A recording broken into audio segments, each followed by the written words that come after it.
سنیے میری ماں اور بہنیں، وہ بیوی جواب دیتی ہے کہ آپ نے مسجد میں جو دیکھا تھا، آپ نے جو مسجد میں محدث کو دیکھا، آپ نے جو مسجد میں فقیہ کو دیکھا، آپ نے جو مسجد میں عالم دین کو دیکھا، آپ نے جو مسجد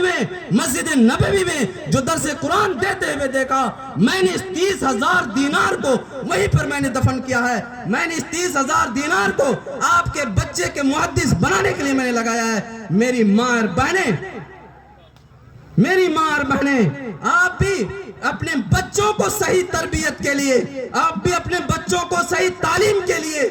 دینار کو خرچ کیجئے۔ قطر سے جو آپ کے شوہر نامدار محنت و مزدوری کر کے پسینے کی کمائی جو آپ کو بھیجتے ہیں، جس کو آپ اپنے لیے پیکٹ خرچ کے طور پر رکھتے ہیں، آپ ان پیسوں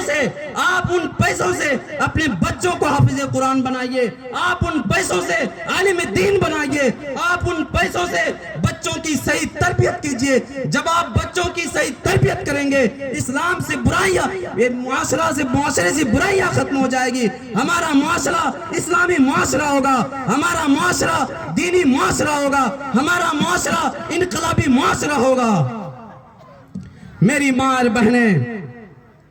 آپ ہمارے علاقے میں،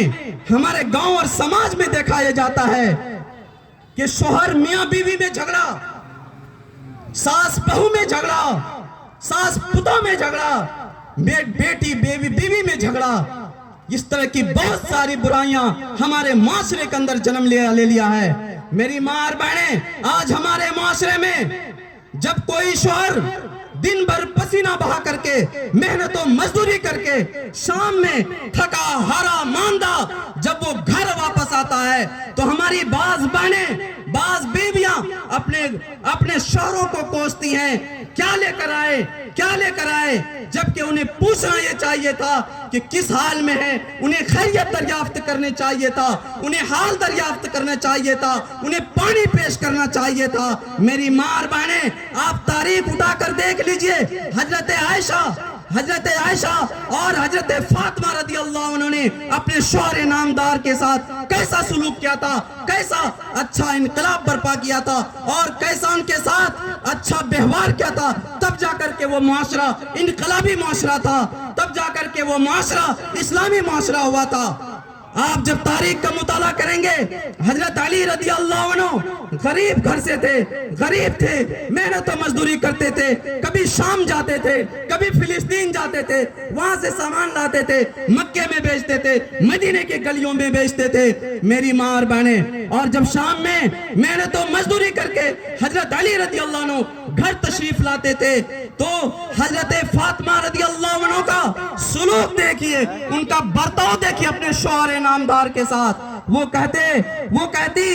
انہیں حالات دریافت کرتی، انہیں سلام کرتی، ان کی حالت پوچھتی۔ اگر حضرت فاطمہ رضی اللہ عنہ سوئی بھی رہتی تو اپنے شوہر کی استقبال میں وہ کھڑی ہو جاتی تھی۔ ایک مرتبہ حضرت علی رضی اللہ عنہ نے اپنی چہتی بیوی حضرت فاطمہ رضی اللہ عنہ کو آواز دیا تو وہ تھوڑی سی کسی کام میں مشغول تھے، تھوڑی سی ان سے جانے میں تاخیر ہو گئی۔ اس کے بعد حضرت علی رضی اللہ عنہ نے کہا، اے محمد کی بیٹی، اے آخری نبی کی بیٹی،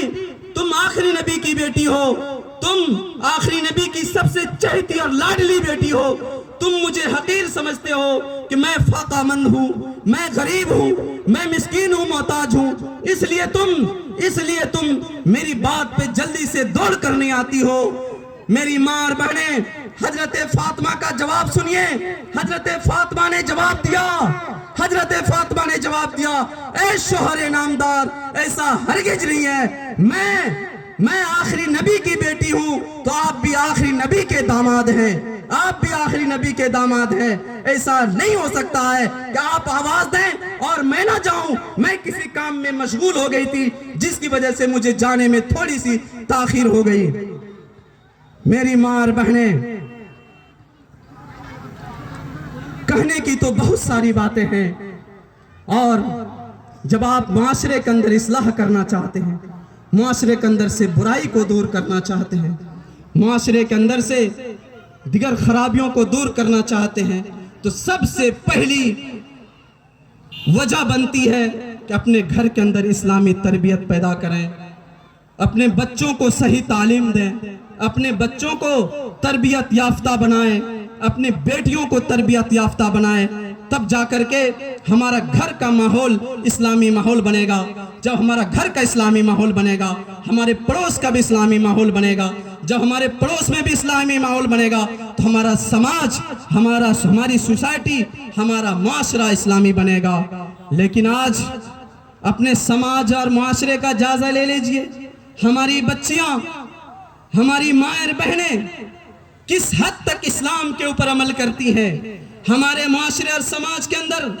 ہماری ماں اور بیٹیوں اور بہنوں کی طرف سے کتنی خرابیاں، کتنی برائیاں معاشرے میں جنم لے رہی ہیں۔ آج ہمارے معاشرے اور سماج میں جب نظر دوڑائیے تو ہماری عورتیں، ہماری مائیں اور بہنیں، ہماری خواتین ایسی لباس پہنتے ہیں، ایسی پردہ والے ایسے کپڑے پہنتے ہیں جن سے ان کے بدن کے سارے اعضاء نظر آتے ہیں، سارے اعضاء نظر آتے ہیں۔ ان کے کپڑے اسلامی نہیں ہوتے، ان کے کپڑے، ان کے شعر اسلامی شعر نہیں ہوتے، نہ ان کے بالوں پہ ان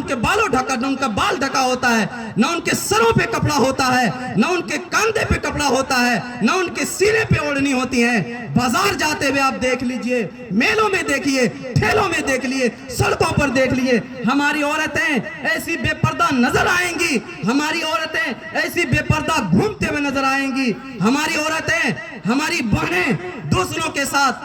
ٹھٹھا کرتے ہوئے نظر آئیں گی جو اس کے ساتھ غیر محرم ہے، ان سے بات کرنا بھی حرام، ان سے ساتھ بات کرنا بھی حرام ہے، ان سے مخاطب ہونا بھی حرام ہے۔ جبکہ آج ہمارے معاشرے اور سماج کے اندر اس طرح کی بہت ساری برائیاں جنم لے رہی ہیں۔ میری ماں اور بہنیں، اگر آپ نے اپنی بیٹیوں کو، اپنی بہنوں کو کنٹرول نہیں کیا، اپنی بچوں کو کنٹرول نہیں کیا، اپنے اولادوں کو کنٹرول نہیں کیا تو ہمارا معاشرہ کبھی اسلامی معاشرہ نہیں بنے گا، ہمارا معاشرہ کبھی اسلامی معاشرہ نہیں بنے گا، ہمارے معاشرے سے کبھی بھی برائی دور نہیں ہوگی۔ اور اس کا جو اصل ہوتا ہے، اس کی جو نحوست پڑتی ہے، بڑے بڑے علماء کرام نے لکھا ہے کہ اس کا اصل، اگر ہم اپنے بچیوں کو صحیح غذا کا استعمال کرائیں گے، حرام خوری سے بچائیں گے، انہیں حلال کمائی کی غذا کھلائیں گے تو ہمارا بچہ اسلام کا سپاہی بنے گا، ہمارا بچہ دین کا داعی بنے گا، ہمارا بچہ تربیت یافتہ بنے گا، ہمارا بچہ حافظ قرآن بنے گا۔ آج اسی وقت سے دیکھیے میری ماں اور بہنیں، جب آپ حاملہ سے ہوتی ہیں، جب آپ کے پیٹ میں